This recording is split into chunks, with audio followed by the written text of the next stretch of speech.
السلام عليكم ومرحبا بكم، ان شاء الله كامل تكونوا بخير. اليوم راح نعطيكم وصفة نظن الاغلبية نتاعكم يعرفوها. انا برك حبيت نفكركم بها.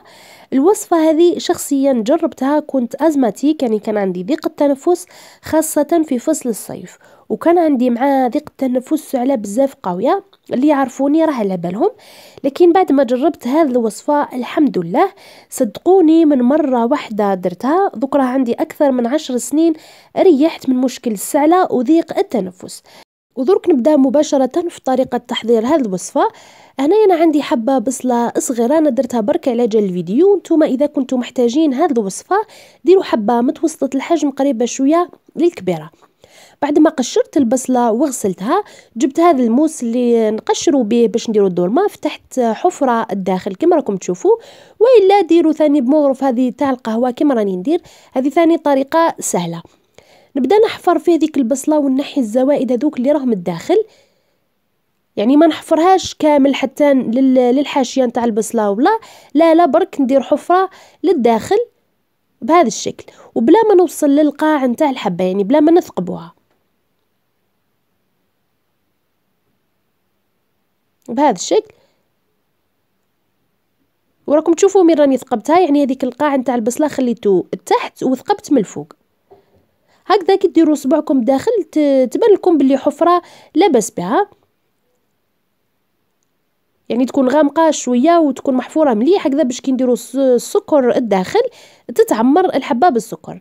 هنايا بعد ما قشرت هذيك الحبه نجيب ورق زبده ولا ساشي ولا المهم برك باش البصله قبل ما تجمد ما دير لكمش الريحه في الكونجيلاتور. هنا واش نحتاجو القرنفل، حبات من القرنفل، ونحتاجو السكر. بالنسبه للقرنفل هنا على حساب الكميه نتاع البصله نتاعكم، اذا درتو حبات من البصله ولا درتو حبه بصله صغيره راح تحتاجو كميه صغيره من القرنفل، واذا درتو حبه كبيره من بصله تحتاجو كميه لا باس بها من القرنفل. بعدها نبدا نجيب هذاك القرنفل، وراكم تشوفوا كيف راني نثقب فيه في البصله، يعني انا الحبه نتاعي راهي صغيره بزاف برك راهي تبان هنا كبيره. راني ندير فيها في القرنفل بالك ندير حوالي 10 حبات ولا، المهم ثقبوها بهذا الشكل.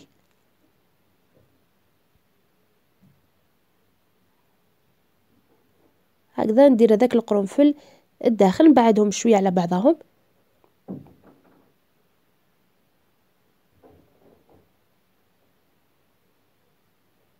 بهذا الشكل. بعد هنايا ما ندير هذاك القرنفل، درك هنايا نعمرها بالسكر.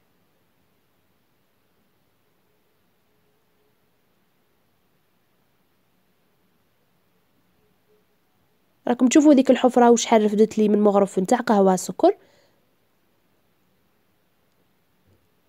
هكذا نعمرها حتى للفوق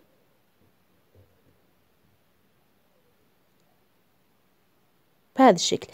بعدها نجيب هذوك الزوائد نتاع البصله اللي قشرتهم، قلت لكم ما ترموهمش، نعاود نرجعهم داخل كما قلت لكم كيس بلاستيكي ولا في ورق زبده ولا المهم برك على جال الريحان تاع البصله، نلمهم داخل هذا ولا نفرغ هذاك القشور عفوا نتاع البصله ولا هذوك الزوائد نتاع البصله، ونلمهم في هذا الكاغد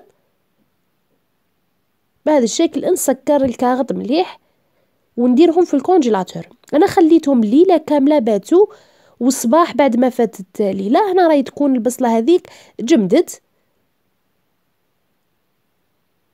هذا هو الشكل نتاعها، راكم شفتوا هنايا راهي جامده، خليتها ليله كامله. بعدها هنا دركا واش نجيب اي غرفيه ولا المهم طبسي يكون غامق شويه، لانه هذيك البصله كما نعرفوا راح تطلق لنا هذاك الماء. كما رانا دوكا في فصل الشتاء البصله تطول شويه باش تذوب، خلوها في بلاصه تكون سخونه، يعني قدام الكويزينيار ولا قدام قدره كي تكونوا طيبوا ولا، خلوها حتى تطلق هذاك الماء نتاعها كامل. واذا ما طلقتش الماء نتاعها راح تخلوها ثاني الليله كامله. انا راح نغطيها هكذا برك على جال الريحه كما قلت لكم، ونخليها عند الكويزينيار حتى تذوب لي تماما. هذه هي البصله والسكر بعد ما ذابوا. دوكا نبدا نحي فيها ذاك القرنفل باش نبدا نعصرها.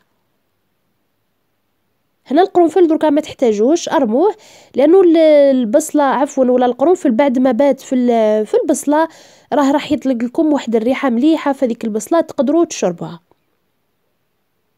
نغسل هنايا يدي ونبدا نعصر في هذيك البصلة مليح من هذاك الماء والسكر اللي راه فيها.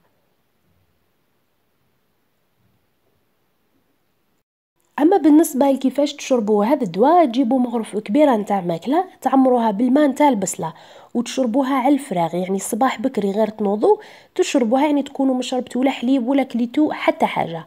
اما للولاد الصغار تعطوهم نص مغرف كبيره وموراها تعطوهم حبه حلوه ولا شوكولا ولا حلقومه ولا المهم حاجه حلوه هكذا باش ما تبقاش المراره نتاع البصله في فمهم. وبعد 15 دقيقه عادي تشربوا الحليب تاعكم ولا تاكلوا ولا المهم الصباح بكري. نجيب هنا قرعة نتاع سيرو تكون نظيفة ولا علبة نتاع زجاج ونصفي فيها الماء نتاع البصلة باش نحتفظوا بها في الفريجيدار. اما كيما راه دركا الوقت نتاع الشتاء احتفظوا بها في الكوزينة عادي هكذا باش تقدروا تشربوها دافية. لكن ما ننصحش ديروا كمية كبيرة من الماء نتاع البصلة هكذا باش ما يخسرش ويتبدل الذوق نتاعو. ديروا كمية حبة حبة بصلة كي تخلص ولا تقرب باش تخلص زيدوا خدموا حبة واحدة اخرى. هنايا برك وريت لكم الحقومه ولا الشوكولا كيف تعطوها لهم، وهذه هي المغرف يعني مغرف كبيره نتاع الماكله، هذه هي اللي تشربوا بها للكبار، اما الصغار تعطوهم نص مغرف. انا نتمنى الوصفه هذه تفيدكم كما فادتني، لهذا حبيت نشاركها معكم. وهنا كنا وصلنا لنهايه الفيديو، هذه هي وصفتنا لنهار اليوم ومع السلامه.